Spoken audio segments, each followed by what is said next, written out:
Welcome back to On the Slab, your horror show from the Dynamo Podcast Network. Tonight is a little bit of a different episode because my partner in crime is not with me tonight, Ian, the Dynamo Kelly. So stepping in tonight with me is a special guest who we are going to introduce, and that's Greg Flanagan from Retrotainment. How are you, my man? What's happening, brother? Thank you very much for stepping into the slab at such short notice. I think always ready. Absolutely. And thanks to Ted for letting you unchaining you and letting you out off the leash for a bit, you know. He's waiting for that transfer fee. I know, well, he'll be waiting because I don't know, I have no money. Now what the Pepsi will do him. Yeah, or a football special. Yeah, we'll give him one of them. So I had planned to do an episode on a film, but we're going to hold off on that until Ian is back, and that will be hopefully next week. So we'll save that for another day. Yeah. So we talk, because myself and yourself talk an awful lot about horror now. You know, like which is great. Like, don't get me, it's fantastic. And I said, what can we do at kind of short notice that we couldn't know we could have a good chat about? And I was like, well, why don't we talk about our favorite vampires in films? Everyone's seen at least one of them. Yeah, exactly. And everyone likes at least one, you know. Hello, Twilight. Oh yeah, you should do a video on your own about the Twilight films. I'll do an old TikTok video. Yeah, so get Ted to reenact some of them, you know. But there's no Twilight vampires in our lists tonight. So basically, what we've done, we've both picked 5 of our favorite vampires and our films, really. So we can just have a little chat about them, because like that's the difference between Retrotainment and On the Slab. Retrotainment is our big sister, of course, and you just referred to me as a female. I'm right, I did. I'd like to be removed. I'll edit you out, don't worry. But anyway, so of course Retrotainment gives you all the info of the film, whereas myself and Ian, we'll just chat and we'll briefly brush over a film. And it's more about what the film means to us, and that's what makes both shows unique, I think, which is great. And that's how we're able to kind of cross brand a lot, which is going to happen a lot more, I think, anyway. Well, I hope it is anyway. Definitely. I could say this has been my first of many, I'd say. It will be, absolutely. Especially the fact that like horror will be my number one go-to movies. Yeah. Same as yourself, probably same as Ian. Yeah. Ted loves horrors, but I don't know if they'd be his overly go-to. He just loves movies, full stop, you know, and that's, you can't beat. He watches anything. Well, so I'm the same, but if I'm sitting here by myself now, like I am tonight, when I'm finished with yourself, I'll throw on a horror movie and then I go to bed. Yeah, you should watch Begotten. Remember, did you watch it yet? No. There you go. I haven't had a chance. Although I do have a free YouTube video voucher that they gave me. There you go. So I might use it on that. Yeah. Well, let me know before you do. Anyway, so what we're doing is we've picked 5 each, as I said. A couple of them actually match up together, don't they? Yeah. Well, there's some of them you'd have to, though. Really. Yeah. I've a couple of honourable mentions as well if they don't make your list for when we get to it. Right. Okay. We'll tell you what then. Start off with your list, since you're the guest. Well, we want to go one each. One each, actually, yeah. So you go first and back and forth that way. My number 5 is, they're in no real order. Yeah. Was Dracula Untold, Luke Evans. That's a great film. It's fairly underrated, isn't it? Oh, it's clearly, like, I went to see it in the cinema and I remember coming out of it and there was people giving out about the movie and this, that, and the other. And I was like, what more do you want from a movie? Yeah. So I mean, the story was almost solid, perfectly solid.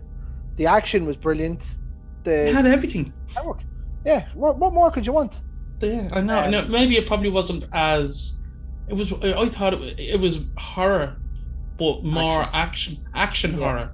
Maybe people were like, "No, it wasn't horror enough." I don't know. Do you know what way it kind of reminded me of the way it started was From Dusk Till Dawn? Yeah. It was kind of nothing, and then all of a sudden it was like, yeah, let's go. Yeah. I loved it, and of course Luke Evans is a nice looking fella. So what I mean by that is you have the the good looks, because we've talked about this before. There's different types of portrayals of vampires. Yeah. There's the the interview with the vampire type fucking vampire where they're gorgeous looking and it's all this, and then you have your Twilight shite vampire stuff. They don't count. No, right? And then you have the kind of vampires that I like, and I think you like as well. For the most part, which is our filthy animals. Oh yeah, that's they're the way. Yeah, that's the way vampires should be, because they're infected with something. And lust for blood. Yeah, so that's why. To be honest with you, there's none of that real. Well, there's one of the that kind of romantic type. Dracula's on my list, but for the most part, it can't not be. Yeah, exactly. But anyway, back to Dracula Untold, isn't it? Unbound. Yeah, Untold. It had that kind of feel that it could have had a fucking like a sequel, didn't it? It definitely did. I don't know whether it fell through or not, because the movie made money and like they finished it perfectly to go. We have a chance now. Yeah, it would have been awesome to see him as Dracula, like proper bad Dracula, like, you know what I mean? Yeah. Now I don't know whether Luke Evans might have turned it down, or the movie fell through, or they just decided we'll just leave it at that. Especially because I think the same company moved on to The Last Witch Hunter with Vin Diesel. Oh yeah, God. Shortly after that, and that tanked badly. That's because fucking Vin Diesel was in it, man. Well, he put his name to anything now, and it seems to be making money, but that didn't, and I thought it was terrible. Wasn't into that at all. Now maybe we might get a sequel if they can lock down a solid story, but I think now at this stage it's been 7 years now, so yeah. And I remember when that came out, I was like, I need to see that film, because it was just like, I liked, again, it was a different take on it. But of course, don't forget, the original kind of Dracula was a soldier. Yeah. Do you know? So I like the fact that they moved him as Vlad the Impaler. Yeah.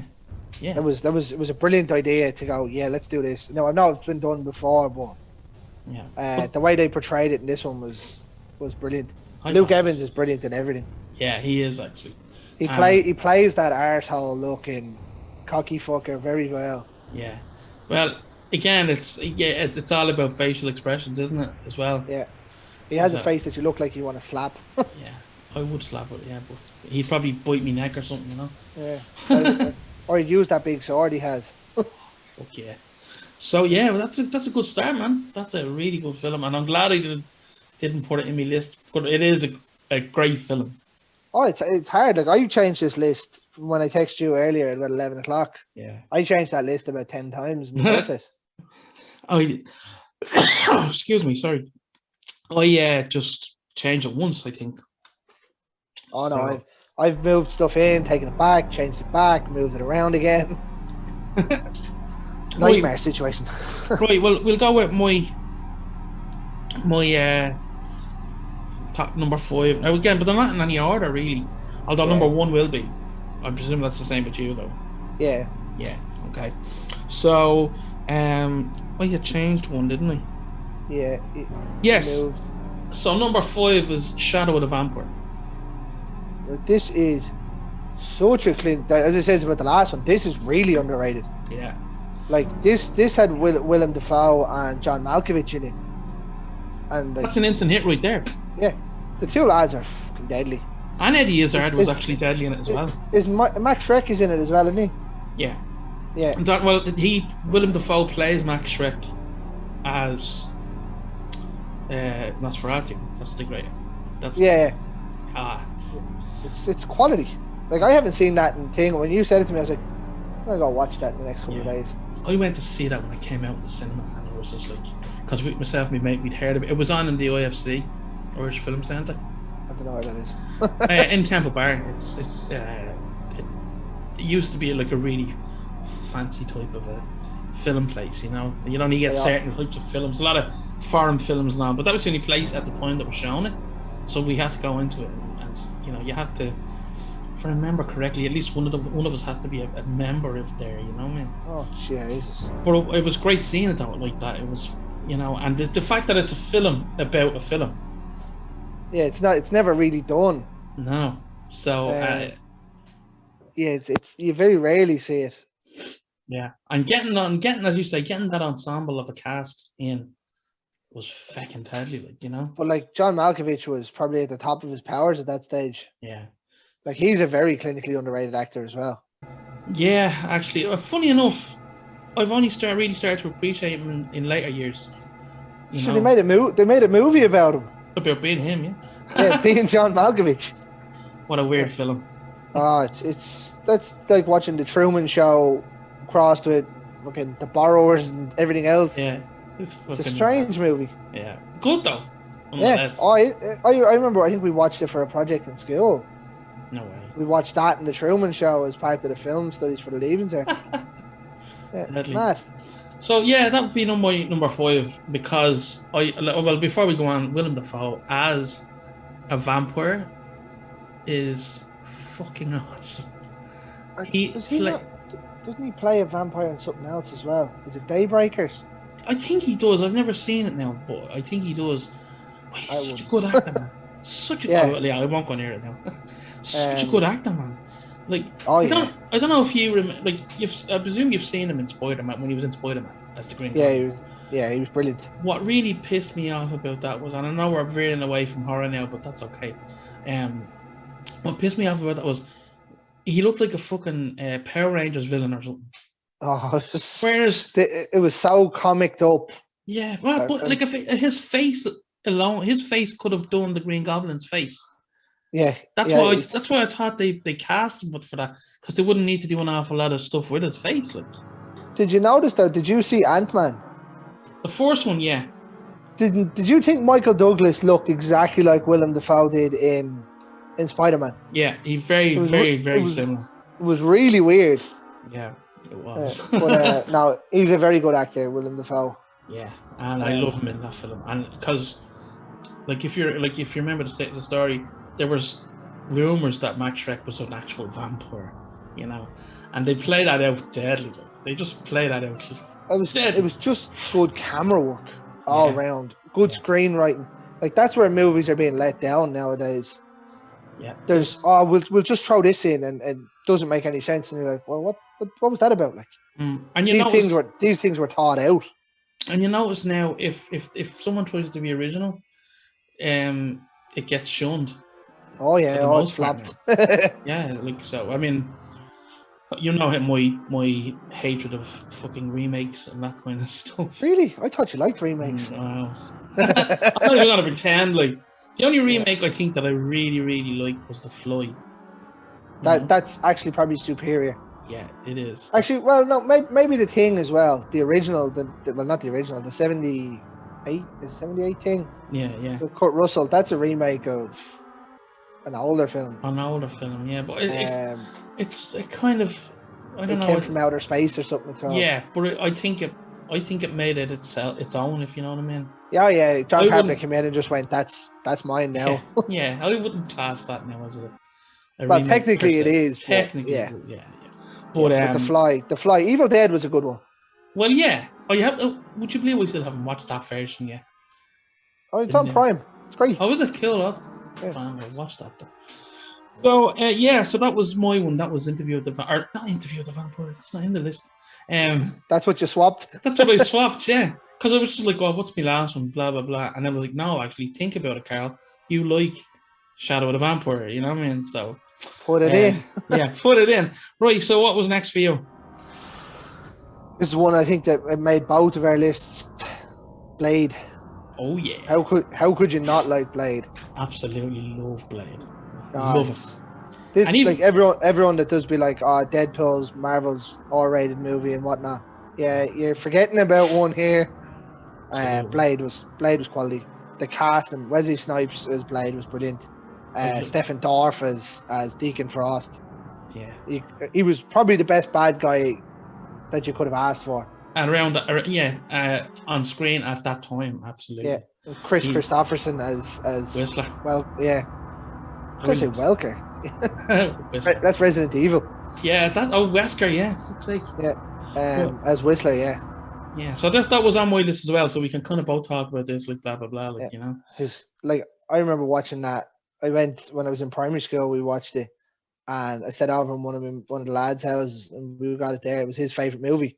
First time I seen it was fucking brilliant. Again, I went to see it in the pictures. the soundtrack as well. And I wouldn't be into like techno music and all, but that scene where they're in the rave and the blood starts coming down, brilliant. And it just kicks off. Then you just see a man flying into the middle of the floor, and you're like, oh yeah, you can just tell what this is going to be. And the way he just fucks up vampires all the time is just the way he does it is amazing. And his car. But again, as you're saying, everything about him is just cool, you know. Yeah.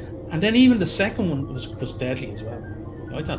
I really enjoyed the second one, and like, I know it gets a lot of hate. It doesn't get as much hate as number 3 does, but I really enjoyed the second one. Like Ron Perlman and all's in the second one. Yeah. But like the design of the vampire where it slits down here, and it opens up like a sucker thing. Yes. Crazy. I thought that was deadly. They did it well, actually. They did it well, you know, considering there wasn't an awful lot of CGI at that stage. Yes, again, that was back to animatronics again, like, and a lot of makeup. Well, funny enough, do you remember in the first one when Deacon Frost kind of cuts in half, and you see all the blood kind of bringing them back together? Yeah, it's really bad looking. It's but like when you think about it, I give it we'll give the likes of us give it a pass because it's such a good film. But when you look at it today compared to what they could possibly do now, you know what I mean? It's just like and then like when you see that the skeletons coming out of the mouths of the vampires, yeah, and then there's the fat guy in the tub with the light. Oh, what was his name again? Pearl or something, wasn't it? Yeah, and he's just shining the light on him. There's certain things like even when the vampire, like, it doesn't make sense that the vampire got set on fire and was still alive. Yeah, at the start, you know, he bites you one. And then he gets thrown off, he loses his arm and all, but you just give them things a pass and let it go. One other thing that was strange was, do you remember when he realised that his ma was with Deacon Frost and she was kind of trying to seduce him? Did you remember that? His ma? Yeah, Blair's ma was with Deacon Frost. You know, your woman that's with him. Yeah. And the fact that she was trying to kind of just for the, you know, to get him on side for Deacon, like, and it was just like, yeah, that's a bit fucking weird, like, you know. So what? it's just all sorts of messed up. Yeah. But like the scene where he has the stuff that, you know, that he injects into him. Yeah. And he's kicking them, and you're like, yeah, deadly. Such a cute. Again, that's, you know what? There's another one. I know it's based on a comic book, right? But it's more action than horror. Yeah, it's a dark action. What would you call it? I think it's called black horror or something, maybe. Black horror, yeah. It's kind of like that Black Xmas and all them kind of films they fall into. Yeah, but like, I mean, there's enough vampires in it to be a horror movie as far as I'm concerned. Yeah, you only need one. Yeah. Actually, no, you don't. Twilight gets away. You could get away with that. Then no, you need a few more. You need a few more than that. Jesus. Right. We won't. Don't mention the war. Oh Jesus. Right. Well, since that was both of ours, number 4 there, back to you again. So I've got a doozy of one here. We go From Dusk Till Dawn. Oh, nice. Yeah, the titty twister. Mm. I mentioned it earlier on. It was like Dracula Untold was kind of done in the same fashion as this, where you wouldn't think it's a vampire movie for 50 minutes, and then all of a sudden it hits the roof. Yeah. But like George Clooney, who was probably high end level at that stage, Quentin Tarantino, and then Robert Rodriguez obviously directing it. Yeah. Then you had Tom Savini in it. What a man. I love him. Like, I'd say he had to be in it, I'd say, to do all the makeup and all. What was his name in it? Was it Sex God or something like that? Sex Machine. Sex Machine, yeah. Yeah. And he had the gun, he had the gun in his crotch or something? Yeah. No, well, that was the black guy that had that. Oh, yeah. Fake. Yeah. But like at the scene, and then you had Salma Hayek as well. I fell in love with her when I saw that. With the snake. Oh, Jesus Christ. Yeah. She was absolutely, she still is absolutely She's amazing. probably 50 odd now at this stage. Yeah. You look at her going, damn. Yeah. I saw her on Graham Norton last year or something like that, and she was still looking hot as a fucking, I Yeah. don't know, you know, but And then all of a sudden she goes from that to a vampire, and you're like, yeah, what was that? I know I probably still would even as a vampire. Totally worth it. Absolutely. Yeah. But yeah, so No. talk to me about Dustin Dan. Ironically, remember I was saying when I seen Blade, I was staying in my friend's house. Same friend's house. You serious? Seen this one. I went out. I went up to Golden Discs in Bray when it used to be up the town where CEX is, and bought this a couple of days later. No way. That's how much I loved it. Wow. I went in and I bought it, and it came in a tin case with and it opened at the top. Remember, like Reservoir Dogs did? It used to come in a gas can. Yeah, yeah. It was like that, but it had the titty twister on the front of it. Yeah. Brilliant. Yeah. I loved Harvey Keitel in that as well. Actually, he was cool. I know he was a bit of a weed. Harvey Keitel comes into these movies, and you're like, you're just the same character over and over and over again. I like him when he comes in as the cleaner and things, and you're like, what? Why? But no, Harvey Keitel was a genius. The guy outside the titty twister when he's asking everyone, we got pussy, we got white pussy, black pussy, yellow pussy, dirty pussy. Dirt. If you have pussy and we don't have it, we'll get it. And again, the way it all kicks off, when it just all kicks off, it really kicks off, doesn't it? Oh yeah. But it also has thing in it. It's Danielle Harris. He won from Cape Fear. Oh, Juliette Lewis. Or Juliette Lewis. Yeah. Danielle Harris. Sorry, that's Halloween. Yeah. Juliette Lewis. Yeah, she's in it as well. She's young in it. Yeah. She was in a lot of those kind of films in the 90s where she was really young, and that was the appeal of her. You know what I mean? Definitely messed up in the head now. Oh fuck yeah. Well, how bad? Like she would have been messed up after Cape Fear. Robert De Niro's performance in that was stunning. Else. There's another one that's probably as good as the fucking original. That's actually a better remake. Yeah. Yeah. That's it. I love that. That was one of my favorite films for years. I loved it. Is it Gregory Peck or Robert? It's Gregory Peck that's in it. He's in both of them. No, Robert Mitchum's in both of them. Robert Mitchum, yeah, that's right. Yeah. He's in both of them. Yeah. Because he played Cady in the original, didn't he? Yeah. And then what's he in the second? He's the cop. The cop, that's right. Yeah. He gets all sorts of fucked up. That's another film I'll have to revisit actually. I have the 2-pack collection there, the original and the old and the new one. Cool. Yeah, it's so good. Absolutely. Now all I need is the little Simpsons version to go with it. Yeah. So, yeah, will we move on from that then? Yeah, we go to your third. Okay, we have Bram Stoker's Dracula. This, we've talked about this in the group chat. This is my favorite performance as the Dracula. Right. Gary Oldman is phenomenal. Stunning. Absolutely stunning. There's no other way to describe that performance. It was Oscar worthy. Yeah. I mean everything. The only thing, in my opinion, that lets it down is Keanu Reeves, I think. Now, don't get me wrong, I like him in other things. Yeah, he's just a bit weak in that. But it's not bad enough for me to say, oh, he's shit, it's just I'm just like, you're looking at everyone else's acting their fucking arses off, and you're just like, oh, Yeah. He could have done better, but at that time he was still only trying to establish himself. Yeah. If he turned that down, he would have been destroyed. Finished. Yeah, exactly. He had to take it. So I love even the way they do the makeup and stuff for Dracula in this. It's you're talking about, now we're getting into the proper, style of Dracula. I know we still have the romantic thing there, but and do you know something, that it's also it's very similar to Dracula Untold when you think about it.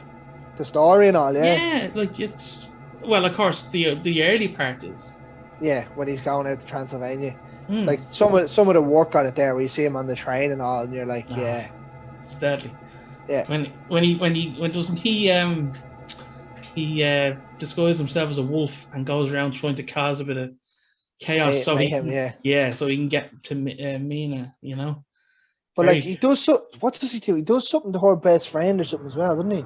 Yeah, he turns her into a vampire. Yeah, she becomes an attempted bride of Dracula. Yeah. It's mad, like. It's cool. What I love as well is, you know, his actual true form where he's the old, like. Yeah. I love that. I just think that version is cool. And you know when he cuts him shaving, and he looks around, he licks it. That's cool. But like, and then you see him when he gets up from the table, the shadow on the wall at the back is still there, and you're like, oh yeah. But like, do you know what? I thought. Do you ever see Hotel Transylvania? Yes, the kids. When they bring the granddad into that, he comes in and Johnny has the thing on his head. And that's all I ever remember for like Gary Oldman and that, when it looks like he has that thing on his head, and you're like, yeah, it's very good. Yeah, but Gary Oldman's performance in this was absolutely phenomenal. Yeah, he carried the whole movie. Now the movie's not a bad movie by any stretch of the means, but his performance in this was head and shoulders above everyone else. Yeah, and I mean, in a film where you have Anthony Hopkins in it, Jesus, you do forget he's in that. I know, because and I mean, for the part that he's playing, Van Helsing, it's almost like it's muted, isn't it? He's there and then he's just not. And you're like, wait. Because I remember when I rewatched it with Zoe there not so long ago, I looked at it and was like, I forgot he was in this. Yeah. Is it Winona Ryder's in it as well, isn't it? That's right. It's a great cast. It's a great cast. And like he would have been, what's that, 92? Was it 92? Something like that, yeah. He went from this then to do, or no, he just come from Silence of the Lambs. Yeah. So what you would have. So when you think of it on paper, it's a good follow-up. But when you see the part that small part that I feel that he plays in it, it's not great. Like, but you expect a bit more if you're paying him that much money. But like, to be honest, I think Gary Oldman's performance still would have overshadowed him. Everybody. Yeah. It's almost at the level of. Do you remember when Heath Ledger played the Joker? Yeah. I mean, it almost destroyed playing Dracula for people, if you know what I mean. There's nothing you could do after that. Like, I think Jared Butler went on to try and play him, who wasn't a bad actor either. No. In Dracula 2000. Yeah. There was a few other ones that went on. Like, there's a few terrible ones. Yes. It's very easy to try and make a vampire movie. Look at Leslie Nielsen, for fuck's sake. We won't talk about that. Don't speak ill of the dead. Yeah. Undead. Yeah. Well, what I was saying earlier there as well, then, like, there's a few honorable mentions you have. Like, you could have Eddie Murphy as Vampire in Brooklyn. And that's actually, that's a good film, actually. Little cry. I used to love that. It used to be on Sky One every so often. I looked it up today on Rotten Tomatoes just to see it get 27%. I was like, I don't go with that. I never go. I just wanted to see what came up. Yeah, but I never talk about those ratings on my shows for the simple fact that everyone has a different opinion. You know what I mean? It's like you might like a film, I might not, and so on and so forth. So it really is, if you want to really find out how good a film is, just watch it yourself, isn't it? Really? Yeah, no, I'll never, like, we do. I know we do it on the show, just for people to know, like. Yeah. But I wouldn't go off right. Like, as it says to you earlier there, like, my favorite film series of horror is Wrong Turn. Yeah. And one of them, the first one of them is brilliant, and then two downwards they get progressively worse. But I enjoy them, like, they're just entertaining, like. Well, we'll have to do a show on that series at some point. What a series! I fucking love that series. And I'm sure you'll come on, won't you, and do it with me? I will. I'll run it with you.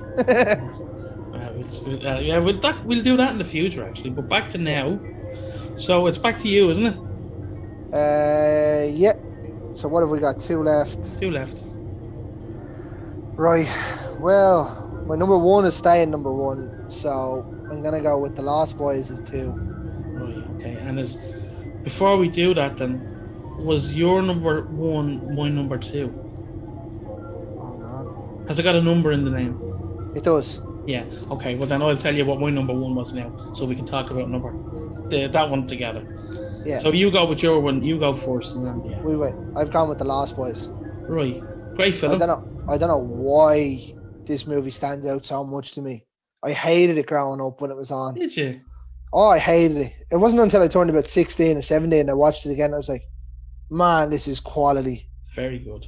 Kiefer Sutherland, Corey Feldman, like it's just quality. The Frog Brothers are brilliant. Oh, I love them. Yeah. Like I don't know if the movie would have worked as well without them. No. But isn't it gas when you think about it? Two young fellas trying to fight fucking vampires. Like. Yeah. Instead, they were trying to fight fucking sex predators. Yeah. Jesus. And then I like that reveal that the outfit was the kind of head vampire as well. Yeah, you could see it coming after a little while. Yeah. But David Patrick was brilliant in this, or Jason Patrick. Yeah. As Michael. Yeah. They always go with David and Michael and all that in these kind of films. Angels. True, actually, yeah. But like some of the scenes in this where you see them jumping down off the train tracks or in between the train tracks and all. Yeah. And the soundtrack, I think a lot of this, me falling back in love with this movie, came from the soundtrack. Yeah. They have a lot of the Doors in it. Yeah. And the Doors would be my favorite band. Wow, I didn't know that. Yeah. One of my favorites too. Class. Yes.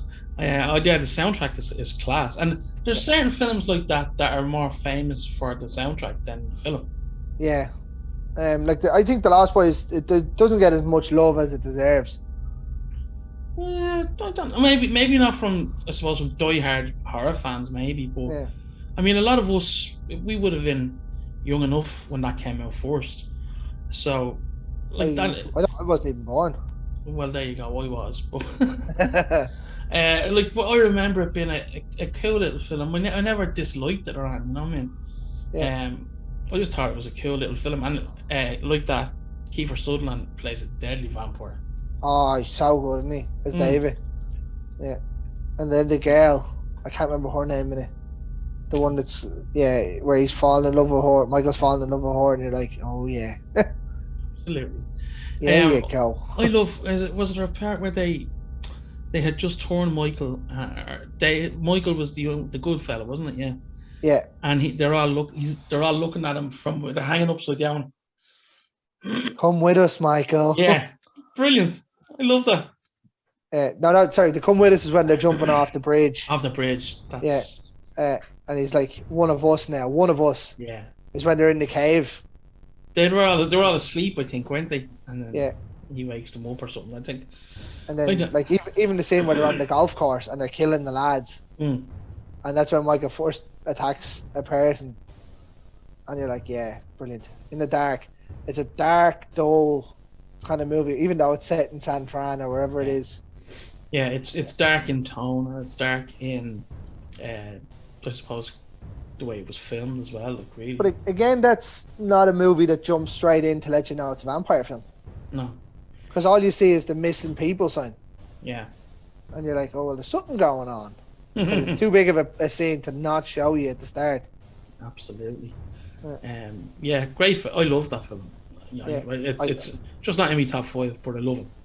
Oh, it's like my top 5 could change again if you ask me tomorrow. Yeah, and mine probably will. Actually, one wouldn't change. My number 1 wouldn't either, or my number 2, which are my number 1. My number 1 is not even on your list. Your number 1 is my number 2. Yeah. Well, your number 1 was number 5 on my list at one stage. At one stage? Oh my god! I told you I changed it so many times. Yeah. So, we move on from Lost Boys. Yeah. Right. So, as I said, we're going to be a bit unorthodox here. I'm going to say my number 1 now because my other one was your number 1, so we can talk about that together instead of talking about it twice separately. You know. Yeah. So my favorite vampire film is Nosferatu from 1920. What a movie! Yes, absolutely. And go on. What I was just gonna say, what a movie! Yeah. What got me was, you know yourself. I mean, a lot of people don't give silent movies time, and especially nowadays. But there's something about that. I think this might be the only one that I probably would watch.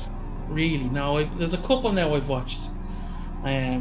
and my daughter is actually getting into watching the silent horror films with me now as well, which is great. Nice. Yeah, she's getting into horror movies with me. It's great. So she'll be on the show next. Yeah. Well, if you watch Jaws with me the other night, for example, I know that's not horror per se, but she watched like she's seen Texas Chainsaw Massacre, she's seen American Werewolf in London, she's seen Predator, she's seen Terminator. You know, all the films I love. You watched Nightmare on Elm Street with her there as well. That's right. Yeah, she loved it. So while I was locked outside my house. Oh God, yeah. Thankfully, Freddy didn't come for you that night. They never got me. So this film, as we were saying, there was a film made on this film. And it's also on your list. Yeah, Shadow of the Vampire. Yeah. So, of course, it's about it was a very different type of vampire. It was the first vampire. Was it the fourth? No, I think it was. There was one actually before it. Believe it or not, I can't remember the name of it. Would have been the Universal monsters, no? No, there was another one even before that, which was a silent film as well, and I only found that out recently. It was either before it or after it, but Bram Stoker's estate, his wife, she okayed that one, but she wouldn't okay Nosferatu, so that's why they changed him to Nosferatu. You know what I mean? Which I think is better. Oh, they had to get away. The story had to change somewhat. You can't keep making the same story over and over. Yeah. Now, I know at that time there might have only been one. Yeah. But how many times have they gone to the well now? Yeah, exactly. Do you know what I mean? No, I don't think any of the Stokers are going to care because they're getting paid every time they use it. Yeah. But there's only so many times you can go to it. Yeah. Isn't it crazy though when you think about it that was ordered to be destroyed? Every copy of that film was ordered to be destroyed. And Nosferatu. Yeah, yeah. Because it went to court with the Stoker family and they wanted it to be destroyed. So a couple of copies of it were, reels of it, like we'll say, survived. And someone found it then, I can't remember how long ago, and they start churning out DVDs of it and videos and so like every one that's out now is kind of copied off one or two of these original ones. It was Universal that released it out. Yeah. Because I was working in exhibition at the time, and I remember coming in when they released the 25th anniversary copies. Yeah. All of them, like the Blues Brothers, and all came with like the blue sleeves. Yeah. This came in, and of course I was able to change the price on things. So I bought it for 99 cents. Brilliant. Yeah. I still have it there, still in its blue sleeve and everything. Class. Yeah. It's amazing movie. Yeah. And as I said, it's probably the only silent movie I'll watch. Yeah, and I can understand that, Yeah. But it's atmosphere, and I say that at least once an episode. In an episode. It's atmospheric. The atmosphere for me is like, even at that time when they feck all money really when you think about it, and there was very little in terms of materials for them to use for makeup and just like Max Schreck looks just freaky as Nosferatu. There he is there. It's crazy, like. Yeah, absolutely. It's amazing what people could do with makeup then, and even now you're looking at some of the makeup jobs going. They were doing better jobs in the 80s, 70s, 60s, let alone the 20s, like. Yeah, absolutely. Yeah. Once they start tweaking things and messing around with things, they just ruined it. Like Rick Baker to me is the be all and end all of horror makeup effects. Oh, I don't know. Tom Savini's definitely up there. He would be a very, very, very close second. Don't get me wrong. He like looking at what he done, even for the remake of Dawn of the Dead and all. I know you're saying you don't like remakes, but that is a quality remake. It's a good remake. He was in it. He was in that for about 10 seconds, and I imagine he done all the makeup for it. Yeah, I would say so. Yeah. Yeah. He just loves his craft. That's what I love about him. There's a documentary. I think it's on Netflix or it's on Prime about him doing all the makeup for horror movies. Oh, okay. Yeah, it might be worth checking out for you. Absolutely. It's quality. I love it. I think it's called Masters of Horror or something. Oh, I think I saw Masks of Horror or something like that. Yeah. Yeah, I think I have it on the watch list actually. Believe it or not. Yeah, I watched it one night. I was sitting down here by myself, and I was like, "You know what? I'm gonna watch this." And it was quality. It's like I watched the Nightmare on Elm Street one, the fucking 6 hour long one. Oh, jeez. That came out on Netflix a couple of years ago. I was like, oh yeah, absolutely. Genius. Cool. Right. Well, like I said, I'm sure I'll do a full episode on that film at one point because you'd have to. Yeah, it's that good. You'd have to do it by itself. Yeah. This is just a synopsis. exactly. So your number one film and my number two film, but we're going to talk about it collectively, is Twilight. number 3. Yeah. 30 Days a Night. 30 Days a Night. Oh God, what a film! Do you know, I rented this film out in Exhibition. Me and my best mate used to go over when we were working there. We used to rent 5 DVDs for $5 for a week. Wow. Right? And we used to find the worst looking DVDs we could find and go with that.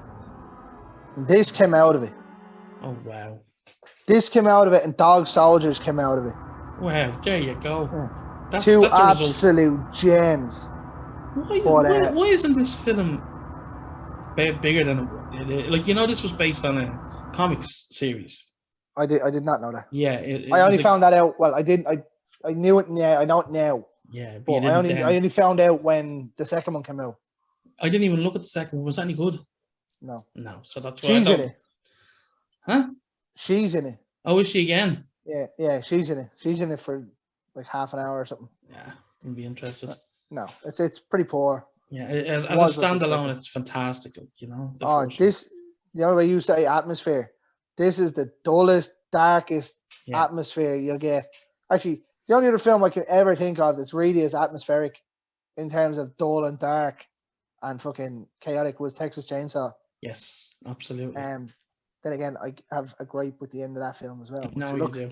And we might talk about it on another show, actually. I might get you on for that. That might be a bit of crack.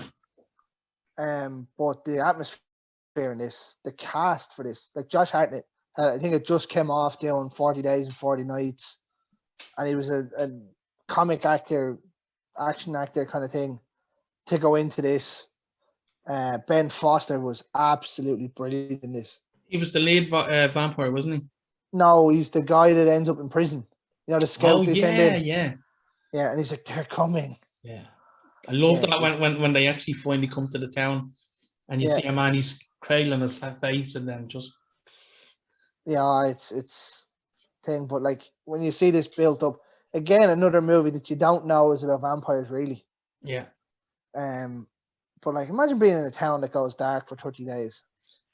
Nah, I think you'd go a bit crazy now if you stayed there, and I have to say, during I'd be asleep.